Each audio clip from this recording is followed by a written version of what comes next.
राजनीति में बहुत कम नेता होते हैं जो अपनी गलती स्वीकारते हैं और उससे सीख कर आगे बढ़ते हैं।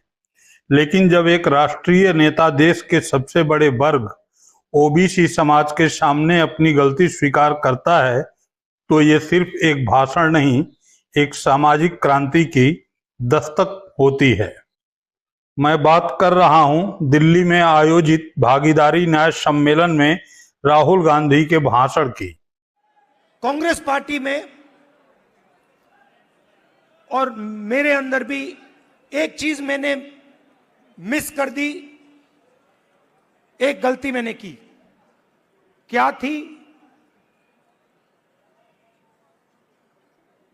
जो ओबीसी वर्ग है उसका जिस प्रकार से मुझे प्रोटेक्शन करना था मैंने नहीं किया।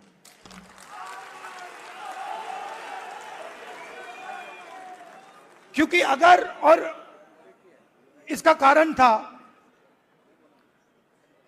आपकी जो इश्यूज थी उस समय मुझे गहराई से नहीं समझ आई, वो निकल गया। और मैं स्टेज से कह रहा हूं वो गलती है मेरी, और कांग्रेस पार्टी की गलती नहीं है, मेरी गलती है, और इस गलती को मैं ठीक करने जा रहा हूं। राहुल गांधी का यह बयान न केवल उनके आत्मचिंतन का प्रमाण है बल्कि उस ऐतिहासिक गलती की स्वीकारोक्ति है जिसकी अनदेखी दशकों से होती आई है। राहुल गांधी ने साफ कहा उन्होंने दलितों, आदिवासियों और महिलाओं के लिए अच्छे काम किए, लेकिन ओबीसी समाज को लेकर उनकी समझ अधूरी थी। मगर जहां तक मैंने, चाहे वो आदिवासियों की बात हो, दलितों की बात हो, माइनॉरिटीज की बात हो, वहां पे मुझे लगता है कि मुझे अच्छे नंबर मिलने चाहिए। महिलाओं की इश्यूज पर मुझे सही नंबर मिलने चाहिए।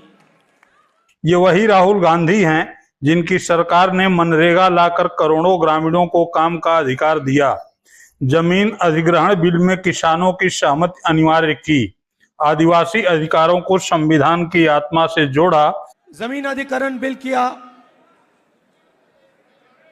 मनरेगा किया, भोजन का अधिकार किया, ट्राइबल बिल, न्यामगिरी की लड़ाई लड़ी। अगर मैं अपने आप के बारे में सोचूं तो मैं कहता हूं ये काम मैंने सही किया।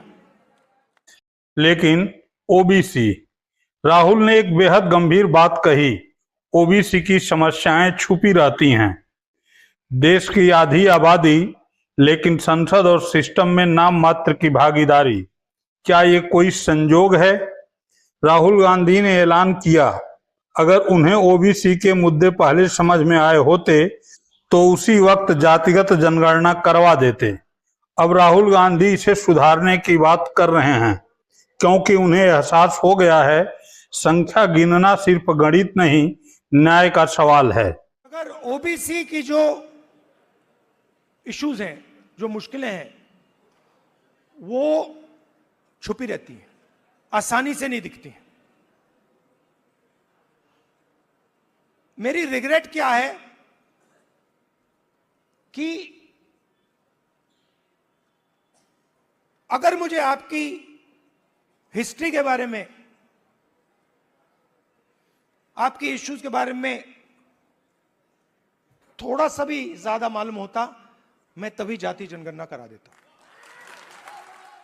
भारत में पिछड़ी जातियों की हक की लड़ाई मंडल कमीशन से शुरू हुई थी, लेकिन 1990 के बाद ओबीसी राजनीति हाशिए पर चली गई और अब 30 साल बाद कांग्रेस ओबीसी की भागीदारी की बात कर रही है, यानी मंडल 2.0 की शुरुआत। और एक प्रकार से अच्छा हुआ। मैं सोच रहा था कि ठीक है भाई, गलती हो गई, तो अच्छा क्या है मैं आपको बताऊं कि अगर उस समय जाति जनगणना करवा दिया होता तो जैसा मैं अब जाति जनगणना कराऊंगा वैसा नहीं होता। 2024 चुनाव से पहले राहुल गांधी का ये बयान सिर्फ एक भाषण नहीं, ओबीसी राजनीति के लिए नए दौर का संकेत है।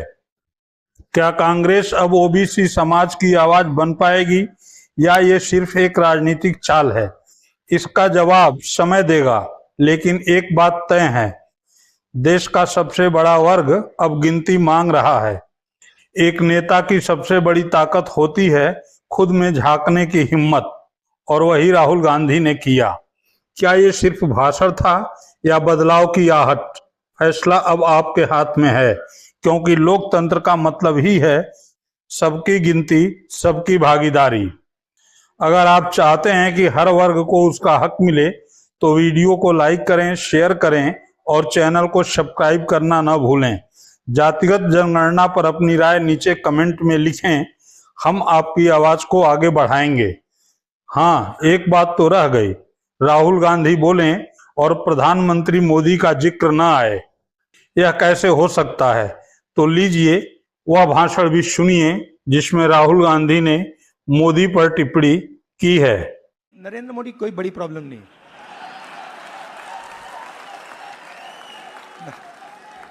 वो नहीं। मैं आपको बता रहा हूं, ये आपने अपने सिर पे चढ़ा रखा है, कोई प्रॉब्लम नहीं। ये जो मीडिया वाले हैं इन्होंने बना रखा है, इसका गुब्बारा बनाया, कोई प्रॉब्लम नहीं।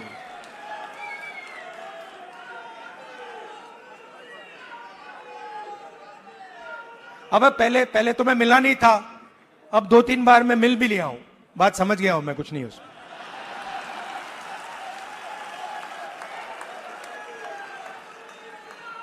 शो, पूरा शो है, दम नहीं है, बता रहा हूं। आप लोग मिले नहीं हो, मैं मिला हूं, बैठा हूं कमरे में। झूठ बोलना ही उनका काम है, लेकिन लोगों में चीड़ क्यों नहीं आ रही मेरे को समझ में नहीं आया। 2 करोड़ नौकरी दे दो बोले, झूठ बोले। 15 लाख में काला धन बाहर से लाके पैसे दूंगा बोले, वो भी झूठ बोले। एमएसपी का बोले, वो भी झूठ बोले। मैं बैकवर्ड क्लास का इनकम बढ़ाऊंगा बोले, कहां बढ़ाए भाई, वो भी झूठ बोले। हर चीज मोदी जी झूठ बोलते रहते हैं। इसीलिए मैं हमेशा कहता हूं, मोदी जी ये झूठों के सरदार है। अपने जीवन में खासकर पार्लियामेंट जैसे एक सदन में वो झूठ बोलते हैं। इसका मतलब क्या है? लोग उसकी परीक्षा नहीं करते। आप लोगों को समझाना चाहिए, यह आदमी झूठा है, देश को गुमराह कर रहा है, और झूठ बोलने वाले प्राइम मिनिस्टर देश का और समाज का कभी भलाई नहीं कर सकते।